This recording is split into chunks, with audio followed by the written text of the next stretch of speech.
আজি মই বনাবলৈ লোৱা ৰেচিপিটোৰ কাৰণে লাগিব অলপমান পনীৰ, অলপমান পিঁয়াজ আৰু কাজু। অৱশ্যে পিঁয়াজখিনি মই কাটিয়ে ল'লোঁ বাৰু, আৰু বিলাহী। প্ৰথমতে মই কেৰাহীখনত অলপমান বাটাৰ দি লৈছোঁ।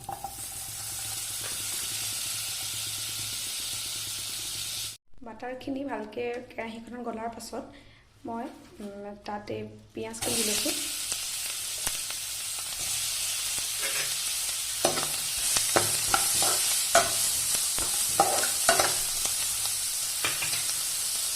আৰু লগতে মই বিলাহীখিনি দিলোঁ।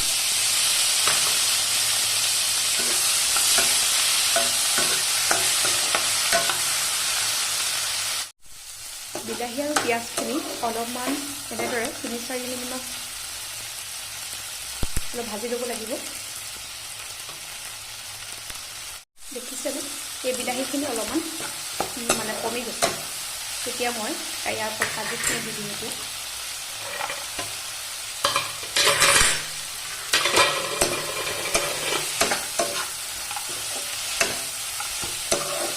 এনেদৰে আকৌ 5 মিনিটমান ভাজিব লাগিব।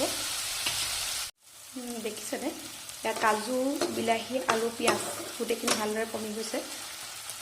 অলপ দেৰি ভজাৰ পাছত তেতিয়া মই ইয়াত অলপ পানী দি দিম।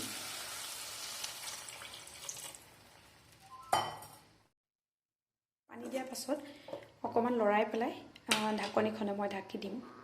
খালি মনত ৰাখিব, গেছটো বৰ বেছি হাই ফ্লেমত নিদিব।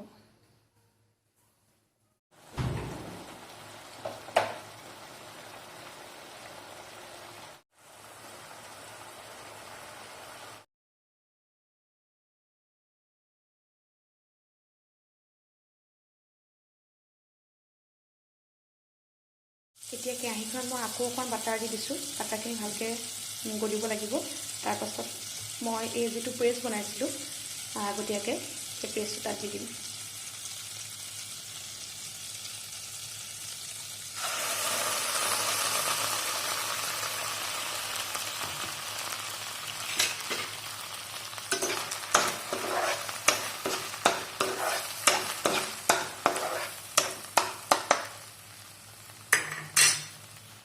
দেখিছেনে, এই পেষ্টটোৰ ওপৰত এতিয়া মই ইয়াৰ ওপৰত পনীৰখিনি দি দিম।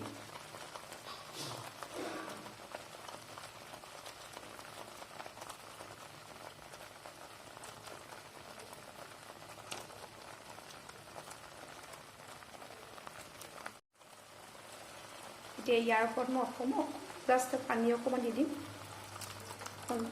জুলীয়া হ'বৰ কাৰণে। অকণমান মই হালধি দি দিছোঁ। হালধি দিয়া হোৱা নাছিলে আগতে, কিন্তু নিমখটো মই অকণমান আগতীয়াকৈ দিয়া হৈছিলে অকণমান, কিন্তু এতিয়া হ'লেও মই সোৱাদ অনুসৰি আকৌ নিমখটো মই চাই আকৌ অকণমান দি দিম নিমখ।